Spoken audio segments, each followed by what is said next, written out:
एक chill boy हैं जो शंकराचार्य पर हमने समीक्षा की थी शंकराचार्य जी पर, तो उनको शायद बुरा लगा और उन्होंने 5-6 कमेंट कर दिए बड़े लंबे लंबे बड़े बड़े से। तो हमने सोचा चलो इस पर एक बड़ा वीडियो बना दिया जाए ताकि उन्हें भी कुछ स्पष्टीकरण हो। और वो कमेंट में आंसर कर रहे हैं, जबकि हमने वीडियो में बोला हुआ है कि भाई लाइव पे आओ, लाइव पे चर्चा करो। शंकराचार्य तो आते नहीं। चलो उनको तो हो सकता है टाइम भी नहीं हो और इज्जत फिज्जत का भी चक्कर रहता है इनका कि अब साधु हैं तो अब जैसे वो प्रधानमंत्री जी हैं ना, तो वो छोटे मोटे चैनल पे जाने से जो है उनको लगता है कि बड़े चैनल पे भी नहीं आते, लगता है कि बेइज्जती हो जाएगी। ऐसे ही हो सकता है अभी शंकराचार्य हैं तो कोई किसी यूट्यूब चैनल पे छोटे मोटे चैनल पे नहीं जाते हों। हालांकि अपना यूट्यूब चैनल तो खोल रखा है इन्होंने, वहाँ पर तो जाते हैं, पर वहाँ पर तो इन्हीं के लोग सवाल करते हैं। तो उनको हम लोगों ने आमंत्रित किया तो आए नहीं, लेकिन हम उन्हें भी आमंत्रित कर रहे हैं जिन्हें लगता है कि भाई शंकराचार्य जी ज़रूर कुछ बढ़िया कर रहे हैं और वो समझ गए हैं उस बात को। तो काफ़ी लंबे समय के बाद में चिल बॉय करके हैं एक, वो ऐसा डाल रहे हैं कमेंट्स वगैरह, जिस पर ये पूरा वीडियो हम लोग बनाएंगे।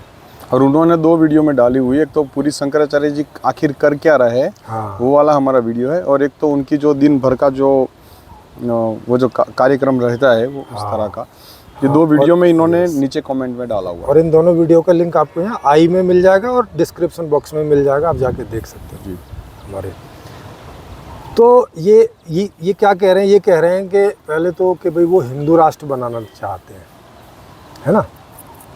अब हिंदू राष्ट्र बनाना चाहते हैं, ऐसे तो सारे धर्मों के लोग हैं। कोई ईसाई राष्ट्र बनाना चाहता है, कोई मुस्लिम राष्ट्र बनाना चाहता है, कोई बौद्ध राष्ट्र बनाना चाहता है, कोई जैन राष्ट्र बनाना चाहता है, कोई सिख राष्ट्र बनाना चाहता है, ये हिंदू राष्ट्र बनाना चाहते हैं।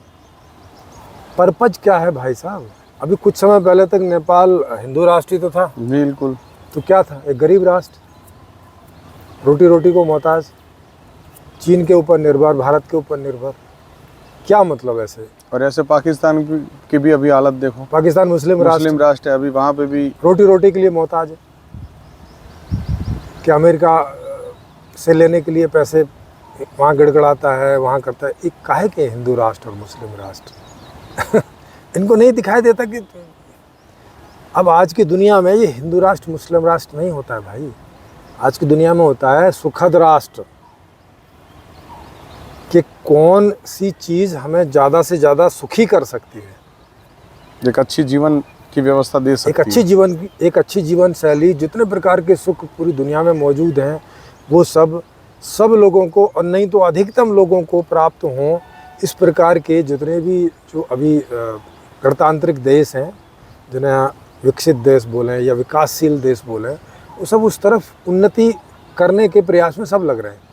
अब उनमें से ना कोई हिंदू राष्ट्र की बात कर रहा है, सरकारों की बात कर रहा हूँ मैं, शासन के तल पे, ना कोई मुस्लिम राष्ट्र की बात कर रहा है, ना कोई ईसाई राष्ट्र की बात कर रहा है। अब वो सब किस बात की कर रहे हैं कि भाई इन धर्मों को अलग रखो। जितने भी विकसित देश हैं उन्होंने अपने धर्मों को सबको साइड कर दिया, बोले सबको साइड रखो, तुम्हारा धर्म तुम अपना चर्च तक रखो। मुस्लिम वाले अब अरब में बोल ही रहे हैं कि तुम भाई अपना मस्जिद तक रखो, जो शासन है वहाँ पे एंट्री मत करो। और भारत में तो ये 1947 में हो ही गया था, 1951 में आके जब ये संविधान लागू हुआ कि भाई सबका धर्म अपना व्यक्तिगत है, जिसको जिस धर्म में जीना है, जैसा करना है वो करे जाओ अपना। इस संविधान के अलावा संविधान का कोई आर्टिकल, कोई नियम भंग नहीं होना चाहिए तुम्हारी किसी धार्मिक गतिविधि में, बाकी तुम कर सकते हो। माने उसको व्यक्तिगत आपका बना दिया कि ठीक है आप करो, पर कोई संविधान का नियम नहीं टूटना चाहिए बस। नेपाल कुछ समय तक पहले हिंदू राष्ट्र ही था, और हिंदू राष्ट्र मतलब क्या होता है? हिंदू राष्ट्र मतलब हिंदू राजा। हाँ, वहाँ पे राजा हिंदू है। हाँ, और जो भी मतलब लोग जो अनुशासन करते हैं वो उस धर्म की जो रूपरेखा में आता है, इस तरह से। हाँ, तो जो हिंदू राष्ट्र, जो हिंदू लोग होंगे जो उन्हें मानेंगे, उनको कुछ ज़्यादा अधिकार होंगे, और जो कुछ लोग दूसरे धर्म को मानते होंगे उनको ये अधिकार कम करेंगे। तो हिंदू राष्ट्र का मतलब तो यही है। अगर उनको भी सारे अधिकार देंगे फिर काहे का हिंदू राष्ट्र, फिर तो समान अधिकार ही हो गया। तो जो विचारधारा जो है वो पर्टिकुलर जिस धर्म से निकलती है उस विचारधारा का महत्व ज़्यादा रहेगा, मतलब उसके रिलेटेड छूटछाट ज़्यादा रहेगी। यस, और इनका ही एक कमेंट में कहना है कि जो वर्ण व्यवस्था थी वो जन्म से ही थी, ऐसा ही कह रहे हैं। जन्म मतलब से ही होनी चाहिए, चाहिए, ये भी ऐसा तो पहले भी थी और अभी भी होनी अब जब ये हिंदू राष्ट्र लाएंगे तो मतलब अभी चूंकि शंकराचार्य जी की तरफ से बोल रहे हैं, इसका मतलब है शंकराचार्य जी ऐसा बोलते होंगे, तो माने अब राजा का बेटा राजा बनेगा और नाई का बेटा नाई बनेगा, धोबी का बेटा धोबी बनेगा, किसान का बेटा किसान बनेगा, मंत्री का बेटा मंत्री बनेगा। अब ऐसा बनेगा इनके हिंदू राष्ट्र में, मतलब वहाँ योग्यता का कोई चक्कर नहीं है। राजा का बेटा जितना मर्जी नालायक हो राजा वही बनेगा, मंत्री का बेटा जितना मर्जी नालायक हो मंत्री वही बनेगा, नाई के बेटे को बाल पकड़ने भी ना आते हो तब भी वो नाई ही बनेगा।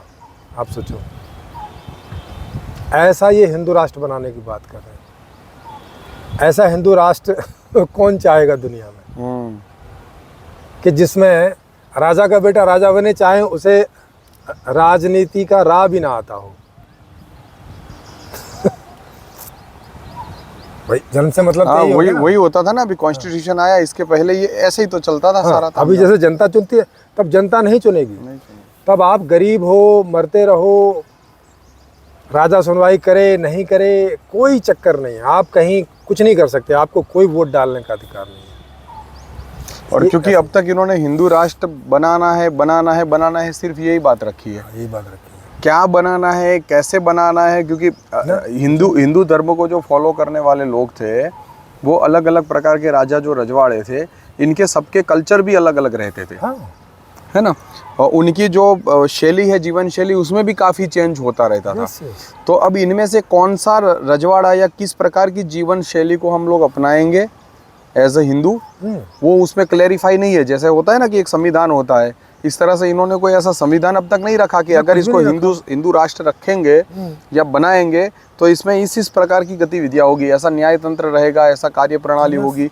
इस प्रकार की कोई क्लैरिटी कहीं पर भी है ही नहीं। तो और दूसरा ये है कि आदमी धर्म क्यों धारण करता है, मतलब किस लिए वो किसी धर्म को फॉलो करेगा। हाँ, और अगर उसके जीवन में ये करें, रामायण और महाभारत जो है वो इतिहास है, कहानी नहीं है। अब इतिहास है तो अब जिस आदमी ने अपनी पत्नी को जुए पे दाव में लगा दिया उसको ये धर्मराज बोल रहे हैं। मतलब ये धर्म का कार्य है कि अपनी पत्नी को, जो कि अकेली उसकी पत्नी भी नहीं थी, 5 पांडवों की पत्नी थी, उसको उन्होंने जुए में दाव पे लगा दिया, बताओ। और स्त्री को पूछा तक नहीं। हाँ, और स्त्री को पता तक नहीं है, और उसको ये धर्मराज बोल रहे हैं। और फिर ये उसके दास बन गए, खुद को भी हार गए, और फिर उसको खींच के लाया जा रहा था, ऐसे मुंह लटका के नीचे बैठे हैं।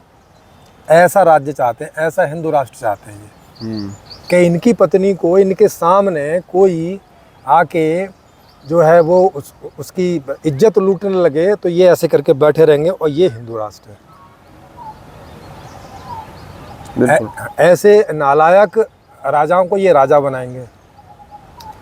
क्योंकि जब तक ये चीज़ क्लैरिटी में नहीं आ जाती, हाँ, कि हिंदू राष्ट्र बनाना है और कैसे बनाना है, वो उसका कैसे पूरा प्रोसेसिंग चलेगा, कैसे मतलब जनता का हिस्सा उसमें कितना रहेगा, राज्य का हिस्सा उसमें कितना रहेगा, बिल्कुल, धर्म का उसमें हिस्सा कितना रहेगा, इस प्रकार का अगर पूरा स्ट्रक्चरल कोई एनालिसिस और कोई रूपरेखा अगर नहीं रखी गई लोगों के सामने, तो फिर ये सारी फालतू बातें हो जाती है। हाँ, बिल्कुल। क्योंकि जब हिंदू राष्ट्र बनाने की बात आएगी तो यही लड़ने झगड़ लगे, वो बोलेंगे कि हिंदू राष्ट्र में ये रखो, वो बोलेगा ये रखो, तो ये लोग अभी आपस में मिल के बैठ के, और इन्होंने कोई ऐसा प्रपोजल नहीं रखा है ना कि जिससे आम जनता को भी ये हो कि जैसे कभी हमारे लिए फायदेमंद होगा। जैसे कभी आपने ये समझा होगा कि कुछ राजा रजवाड़े जो होते थे पहले, उसमें से कुछ लोगों के वहाँ पे अगर प्रताड़ित करने वाला राजा होता था तो वो उस नगर को छोड़ के दूसरे नगर में गमन कर लेते थे, और वहाँ के राजा को मांग लेते थे कि महाराज जी हमें आपके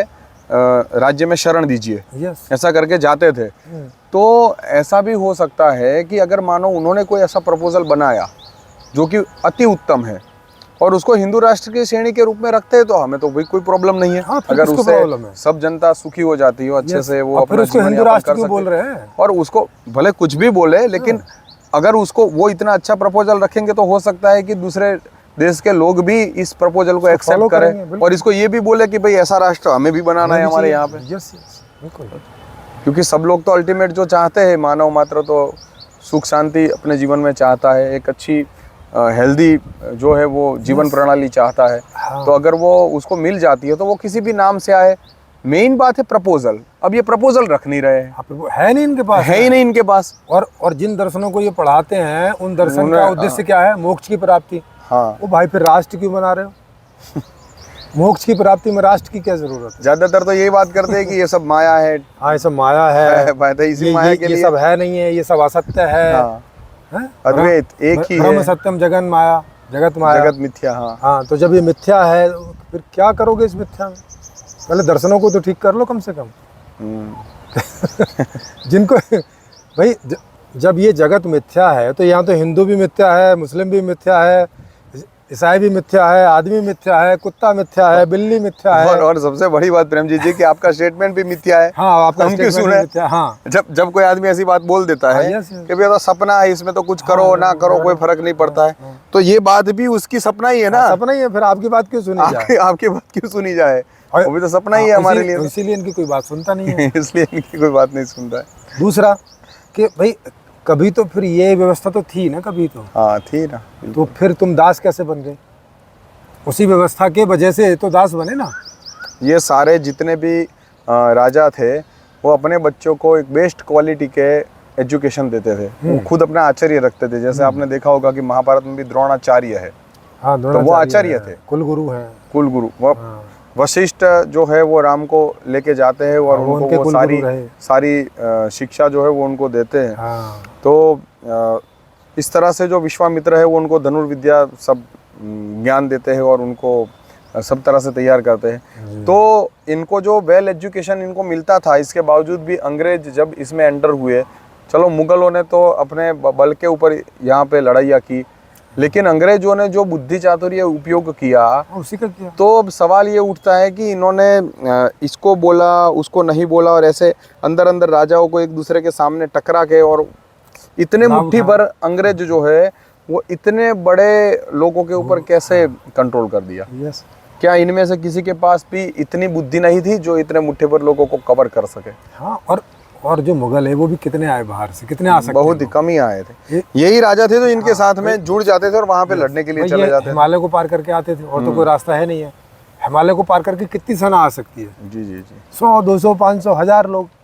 और यहाँ जनसंख्या भी ज्यादा, करोड़ों में जनसंख्या। चलो मान लो कि तो यहाँ के राजा ही नहीं एक दूसरे से मिले हुए थे। हाँ, मतलब मानो कि चलो वो कितने भी संख्या लेके आते हैं, लेकिन यहाँ के राजा जब इनके साथ समाधान करते थे तभी तो वो बलशाली बनते थे। हाँ, बिल्कुल। बिना बल दिए कैसे बलशाली बन गए वो? यस। तो ऐसे करके ये अंदर अंदर तो लड़ते झगड़ते रहते थे। इनका अब तक तो कोई ठिकाना पड़ा नहीं। ऊपर से ये जो समग्र अखंड हिंदू राष्ट्र था वो धीरे धीरे कट छट के पूरा डिस्ट्रॉय हो गया। नहीं, राष्ट्र था ही कब?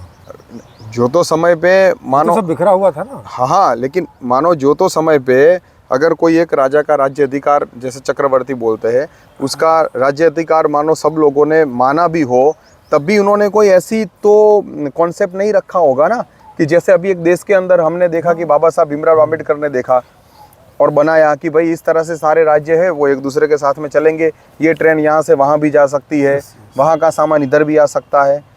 नहीं, और उस समय चक्रवर्ती का मतलब क्या होता था पता है? चक्रवर्ती का मतलब ऐसा नहीं होता था कि हम जैसा राज चाहेंगे वैसा बनाओगे आप। उसमें सिर्फ वो था कि दूसरे उसको झुक जाए कि भाई हम, हाँ, कि भाई हम आपकी अध्यक्षता स्वीकार करते हैं। तो टैक्स जाता था। हाँ, कर जो है अल्टीमेट वो देते थे कि तुम हमें कर दोगे। और ये राजा लोग कुछ थोड़ा बहुत कुछ वैसा काम करते होंगे, कहीं प्याऊ लगा दिया, कहीं कुछ कर दिया, इस तरह का। बस इससे ज़्यादा वहाँ कहाँ दिखता है कुछ भी। ना कोई एजुकेशन की व्यवस्था दिख रही है। एजुकेशन की व्यवस्था वहाँ क्या होती थी कि गुरुकुल होता था। गुरुकुल में कोई लोग जाके पढ़ा जाओ और वो सुबह बेचारे भिक्षा मांगने जाते थे और गुरुओं को भी खिलाते थे और खुद भी खाते थे। ये करके कुल जो है कोई शिक्षा व्यवस्था थी। राज्यों की ओर से कोई शिक्षा व्यवस्था नहीं थी उस समय। राज्यों का अधिकार ही नहीं था वैसे। हाँ गुरुकुल बनाने का अधिकार गुरु ही होता था। नहीं, मैं तो व्यवस्था करने की बात हाँ, कर रहा हूँ, व्यवस्था कर सकते थे अर्थव्यवस्था वो। की बात कर रहा हूँ। पढ़ाएंगे तो गुरु ही पढ़ाते हैं, तो हाँ। आज भी हाँ, लेकिन कॉलेज में गुरु अर्थव्यवस्था पढ़ाते हैं। ठीक है, जो जैसे वो व्यवस्था अपने तो बच्चों के लिए शासन करेगा ना। स्पेसिफिकली आचार्य रख सकते थे, उस तरह से दूसरों के लिए अवेलेबल नहीं होता था। हाँ फिर गुरुकुल छोड़ दिया, तो अब जो गुरु है वो अपना बेचारा जितना बना लेगा, सबके लिए कैसे बनाएगा? सबके लिए तो व्यवस्था के अंतर्गत हो सकता है अंतर्गत ना। हो सकता है ना। वैसे बिना तो मैं कोई व्यवस्था छोटा सा गुरुकुल खोल के बैठ जाऊं 200-400 बच्चों का, तो इससे क्या कैसे फर्क सबको मिल पड़ेगा? जाएगा? पूरी सिस्टम में थोड़ी फर्क पड़ जाएगा। हाँ पूरी सिस्टम में सामाजिक लेवल पे, मतलब हम जिनकी सेवा लेते हैं उस प्रकार से बेस्ट क्वालिटी की सेवा अगर हमें चाहिए तो उस प्रकार के बेस्ट क्वालिटी के प्रोडक्ट या भी, जो और ह्यूमन रिसोर्स है वो तैयार करना और पड़ता है। हॉस्पिटल भी नहीं होते थे राज्य की ओर से, वो भी कहीं कोई जैसे वैद्य खोल के बैठे हैं, अपना पैसा दो इलाज करवाओ, या वो फ्री का कर दे तो कर दे। बिल्कुल राज्य की ओर से कोई व्यवस्था नहीं थी, ना शिक्षा व्यवस्था थी, ना जो है चिकित्सा व्यवस्था थी, ना ट्रांसपोर्ट था पब्लिक के लिए। राजमार्ग होते थे बस राजाओं के लिए, बस। हाँ, इनको तो अलाउ ही नहीं था भाई, घुसने भी नहीं दिया बाकी तो जाता था। पगडंडियां होती थी। हाँ, कुछ रास्तों पे घुसने भी नहीं दिया हाँ, जाता और लोगों से टैक्स सबसे लेते थे, कर सबसे लेते थे, और सुविधा कोई नहीं थी। सुविधा ज़्यादा से ज़्यादा क्या कि कहीं जा रहे हो तो कहीं कोई एक सराय बना दी कि भैया, क्योंकि बहुत पैदल लोग चलते थे या बिल्कुल ऐसी घोड़ा गाड़ी में चलते थे, तो वो तो ज़्यादा होगा नहीं, तो शाम होगी तो एक सराय चाहिए तो सराय बना दी, और कहीं पानी का इंतज़ाम कर दिया। पानी नहीं, क्योंकि उस समय कोई ट्यूबवेल वगैरह तो थे नहीं, बिल्कुल। तो कहीं से अपना कोई घड़े में पानी भर के रख देता था, तो पीने का हो जाता था। इस तरह का बुचकुल था। अब वही लेके आना है क्या? वही व्यवस्था लानी है, बताओ। उससे तो कहीं ज़्यादा बेहतर व्यवस्था है आज। अरे बहुत सुंदर व्यवस्था। हाँ, तो अब ये इस व्यवस्था को बताते क्यों नहीं है लोगों के बीच?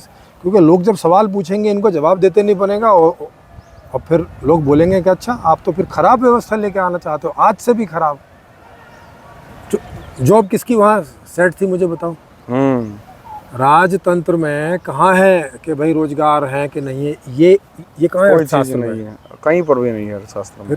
राजाओं के अर्थशास्त्र में इससे ज़्यादा क्या है कि वो इतना टैक्स लेते थे कि जो वो सेना रख रहे हैं, जो मंत्री रख रहे हैं, जो अपना है उनका अपना सब चकाचक सब चलता रहे, बाकी से उनको कोई मतलब ही नहीं था। कोई प्रजा का जो भी हो, बाकी प्रजा अपने आप देखे, अपने आप अपने बाल कटवाए, अपने आप अपना इलाज करवाए, अपने आप अपने बच्चों को पढ़ाए, अपने आप जो कुछ करना है करवाए, कुछ था नहीं।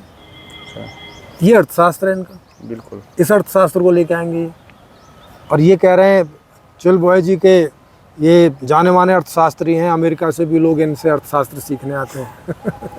अमित शाह भी 370 की धारा इनसे ही आइडिया ली थी। हाँ, और अमित शाह इनके पास बैठे थे तो इन्होंने ही उनको बोला कि 370 हटा। अभी इनको पता नहीं कि 370 अभी हटी नहीं है। 370 का एक ए अनुच्छेद है, उसमें परिवर्तन हुआ है, समझ रहे हैं? 370 धारा अभी तक लागू है, अभी तक हटी नहीं है। अभी आगे हटेगी, कभी हटेगी उसकी बात है। एक तो ये बात होगी। इन्हें जानकारी भी पूरी नहीं रखते हैं। ये रखते कहाँ से होंगे? शंकराचार्य जी जो बोलते होंगे ये बेचारे मान लेते होंगे। हाँ। 370 के ऊपर हम एक पूरा वीडियो बनाएंगे। हाँ, वो उसका डॉक्यूमेंटेशन करके कि भाई इसमें ऐसे ऐसे चेंज हुआ है।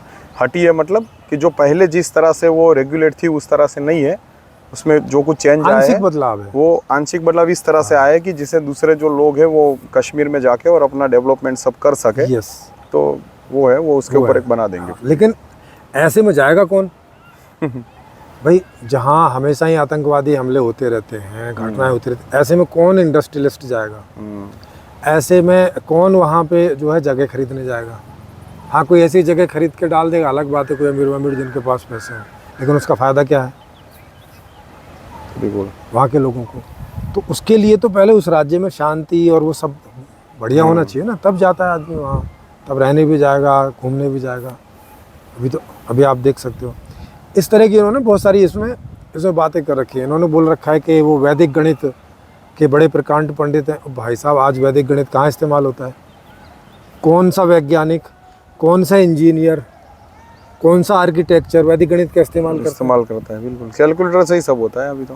कैलकुलेटर है और सूत्र है उनके, हर चीज़ सूत्र है, हर चीज़ का सूत्र है। जैसे एरिया निकालने का सूत्र है, वॉल्यूम निकालने का सूत्र है, और वही गुणा भाग वाला हिसाब किताब है। वैदिक गणित का इस्तेमाल कौन करता है? कोई भी नहीं करता। है ना। और अगर वैदिक गणित आज वाले गणित से बेहतर होता तो वैज्ञानिक तो तुरंत नहीं अडॉप्ट कर लेते उसको। दूसरा, हम लोग बोल रहे हैं कि ठीक है हमारे चैनल पे आके आप कुछ भी तो रखो, कोई भी चीज़ रखो। एक चलो राजनीति शास्त्र का ही ज्ञान रखो, पूछे तो इनसे कौन सी राजनीति। तब राजनीति होती थी कि पड़ोसी राजनेता को दबा लो और जो कोई जितना है वो हाँ, और जो कोई बलशाली राजनेता है उसके यहाँ जो है घर संबंध कुछ बना के शादी वादी कुछ करा के उसके साथ संबंध जोड़ लो, ये राजनीति होती थी। राजनीति इसको कम बोलेंगे और अर्थशास्त्र नीति ज्यादा बोलेंगे। बिल्कुल, क्योंकि इनका अर्थ के ऊपर ही पूरा फोकस रहता था। राज्य तो इनको चलाने का कुछ मतलब ही नहीं है, उनको प्रजा का कल्याण से क्या मतलब था। आपने ज्यादातर देखा होगा जब भी बात आती है राजनीति की तो बात सीधी आपको राज्य जैसे शब्द आप सुनोगे ना तुरंत आपको लड़ाई, मारकाट, एक दूसरे के ऊपर कब्जा करना, बस यही दिखाई देगा। राज्य जो सुशासन होता है कि जिस तरह से मतलब हेल्थ के सिस्टम में क्या किया जाए, एजुकेशन में क्या किया जाए, सामान्य लोगों के जनजीवन के लिए क्या क्या सुविधाएं तैयार करी जाए, ये रोजगार कैसे, रोजगार, ट्रैवलिंग वगैरह, ये एक प्रजा कैसे अपना ट्रांसपोर्ट निर्वाह करे, ये सारी चीजें जो है ये होता है। ये पूरा राज्य का शासन सुव्यवस्थित ढंग से चलाने के लिए राजनीति है ना। और इसमें एक छोटा सा हिस्सा बस ये रहता है कि इस राज्य की जो व्यवस्था है इसके रूल्स एंड रेगुलेशन को बिना कोई अपनी उनकी इच्छा के और अधिशासन करने के लिए कोई आए तो उनके सामने लड़ना है, ये एक छोटा सा हिस्सा है। बल्कि जबकि ये छोटा सा वाला जो हिस्सा है आज वो मेन हिस्सा था उस समय। आज भारत और पाकिस्तान है, भारत और चीन के बीच में कितने साल के अंदर एक युद्ध होता है। वहाँ पे तो आपने देखा कि एक एक राजा अपने जीवन में 30-30, 40-40, 50-50 लड़ाइयाँ कर लेता था। और ये पूरे दिन लड़ने में अपनी जिंदगी खत्म हो जाती थी। 6-6 महीने 8-8 महीने में वो वापस आते थे भाई, एक बार लड़ने के लिए निकलते थे। तो आप सोचो कि ऐसी व्यवस्था कौन चाहेगा। समझ रहे हो।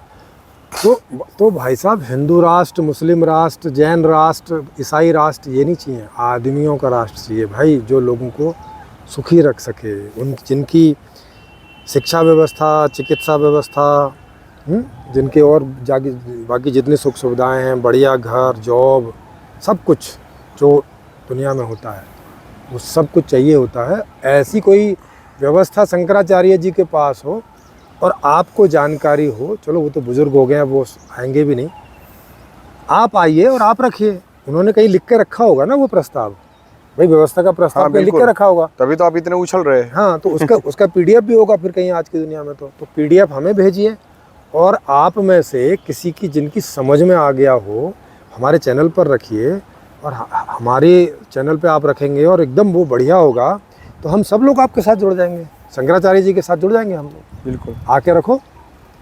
अब रखते नहीं हो तो फिर हमेशा इतने महान है कि अब ये लिखते हैं कि इतने महान है कि 365 दिन में से कुछ 200-250 दिन तो वो ट्रेन में मुसाफरी करते हैं। हाँ, बताओ। अरे भाई ऐसे तो हजारों लोग मुसाफरी करते हैं ट्रेन में। हाँ। 200-250 दिन, इससे थोड़ी ना कोई महान हो जाता है। जब तक आप कोई ऐसी चीज लोगों के बीच में ना रखो कि जिससे सबके सुख समृद्धि शांति में ठीक से जीवन शैली उनकी बरकरार बने, अच्छी बने, उस तरह का अगर कोई प्रपोजल ना रखो तो ऐसे तो ट्रेन में पूरे दिन घूमने का क्या मतलब है। साधु घूमते ही रहते हैं। ना घूमो भाई, सीधे सीधे ऐसे ही देखो, हम लोग कहाँ पूरे दिन घूमते रहते हैं। जो भी बात रखनी होती है अभी तो डिजिटल प्लेटफॉर्म है, वहां पर ही रख दो। क्या जरूरत है इतना घूम घामने की, कोई जरूरत नहीं लगती मुझे।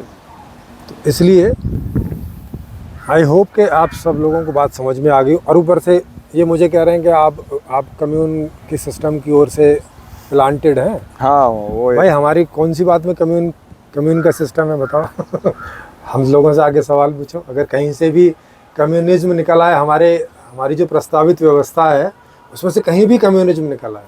इसके ऊपर भी एक वीडियो बनेगी कि संपूर्ण समाधान व्यवस्था वर्सेस कम्युनिज्म। बनी हुई है कई जगह। हाँ, मतलब लेकिन फिर भी थोड़ी ठीक से बना देंगे। इन्होंने अभी देखी नहीं होगी, इन्होंने कौन सा छोटे से रूप के अंदर वो रखी है, लेकिन फिर भी 1-आध घंटा 1.5 घंटे की एक पूरी वो एक बना देंगे। तो इससे इस तरह से जो लोग इसको सीधा सीधा ऐसा देखते हैं ना कि भाई ये रिसोर्स बेस्ड जो इकोनॉमी सिस्टम है वो कम्युनिज्म से सीधी आती है, ऐसा करके वो उनको क्लैरिफाई हो जाएगा। इसमें डिफरेंस है बहुत ज्यादा। बिल्कुल। और ये कह रहे हैं कि ये माने हुए राजनीतिज्ञ, अरे राजनीतिज्ञ तो ये घटिया राजनीतिज्ञ लोग कैसे पहुंच गए? ये क्या कर रहे इतने दिनों से शंकराचार्य होके? इनकी तो फिर ऐसी राजनीति होनी चाहिए कि ऐसे आदमी पहुंच ही ना पाए आगे। कुछ करते हैं ऐसा ही, वो भी नहीं किया। इसलिए शंकराचार्य जी की बात जो है वो हवा हवाई है। एक शंकराचार्य जी आते हैं, दूसरे जाते हैं। और जो आदि शंकराचार्य थे वो नहीं हिंदू राष्ट्र ला सके। कहाँ था हिंदू राष्ट्र, मुझे बताओ। इतने सारे राजाओं में जब ये गणतंत्र बना उस समय ही था 700 750 रियासतें थी। बिल्कुल। तो ऐसा होता है हिंदू राष्ट्र। हिंदू राष्ट्र का मतलब है एक राष्ट्र हो, जो एक पूरा उस पर कॉन्स्टिट्यूशन हो, एक संविधान हो, लोगों के हिसाब से हो, लोगों को वोटिंग पावर हो, वो बात है। ये तो राजा अपने हिसाब से कुछ भी चलाया, बस वो अपना हिसाब देखेगा। वो तो राजा का हिसाब किताब, जनता का कहाँ हुआ। हिंदू राष्ट्र कहाँ हुआ वो, या हिंदुओं का कहाँ हुआ। वो तो राजा का राष्ट्र हुआ, बिल्कुल हिंदुओं का तो नहीं हुआ। फिर भाई जिसको राजा लेके आएगा और प्रजा को कोई अधिकार नहीं है कि वो बता सके कि हमें ऐसा नहीं ऐसा चाहिए, हमें ऐसा राजा नहीं, ये वाला राजा नहीं, वो वाला राजा चाहिए, या हमें ये वाला नियम नहीं, वो वाला नियम चाहिए, तो कहेगा हिंदू राष्ट्र। वो हिंदुओं के लिए तो नहीं हुआ ना। तो ये भी आप झूठ बोल रहे हो। जनता से कुछ पूछा ही नहीं जाता। हाँ। और क्योंकि राजाशाही में भी आप देख सकते हो कि 1% लोगों के पास पूरी सत्ता, पैसा और पावर था। हाँ। राजा थे, रानी थे, उसकी कुछ दासिया दासी हुआ करती थी, दासी होते दरबार जो होते, दरबारी होते अंदर, वो लोगों, और कुछ नगर सेठ, इनके हाथ में तो सब कुछ था। बाकी की प्रजा को तो बेचारे को दूर से सपना देखती थी कि ऐसा महल होगा, अंदर से ऐसा होगा। और वो इतना किला भी इतना मजबूत था कि आम आदमी कूद के भी उसको देख ना सके, देख भी ना सके भाई। सिक्योरिटी रहती थी, घुस ही नहीं सकते थे। और अभी तो आप टेक्नोलॉजी में देखो, दिल्ली के अंदर कोई बढ़िया वाला स्टेज के ऊपर डांस हुआ और गांव के अंदर बैठा हुआ मजदूर इसको देख रहा है यूट्यूब से, आराम से लाइव देखता है एकदम नजदीक से। तो टेक्नोलॉजी और इन सब का उपयोग करके जो ये अभी वर्तमान स्थिति है हमारी, ये बहुत ही सुंदर स्थिति है, अच्छी स्थिति है। इससे आगे बढ़ने की बात होनी चाहिए, ना कि पीछे जाने की। बिल्कुल जी। तो आशा है कि आपको ये बात समझ आई होगी। और अभी भी हम लोगों को, सभी लोगों को खुला यहाँ पे निमंत्रण है कि जिनको जो भी कुछ ठीक बात लगे, कोई हिंदू राष्ट्र की या मुस्लिम राष्ट्र की या ईसाई राष्ट्र की, जिनकी भी, वो आके यहाँ पे रखें। हमें अगर किन्हीं की भी ठीक लगेगी तो हम उनके साथ हो जाएंगे। बिल्कुल, हम सारे मिलके उनको सपोर्ट करेंगे। आइए, अगर है कुछ तो। और नहीं आ रहा है इसका मतलब हम ये सोचेंगे कि आप ही को दम नहीं लग रहा है उसमें। आप बस वैसे ही कमेंट में अपना टाइम, बस वो क्या बोलते हैं, हाँ, टाइम पास करते रहते हैं। टाइम पास कर रहे हो बस, और कुछ नहीं। सीरियस नहीं हो हिंदू राष्ट्र के लिए।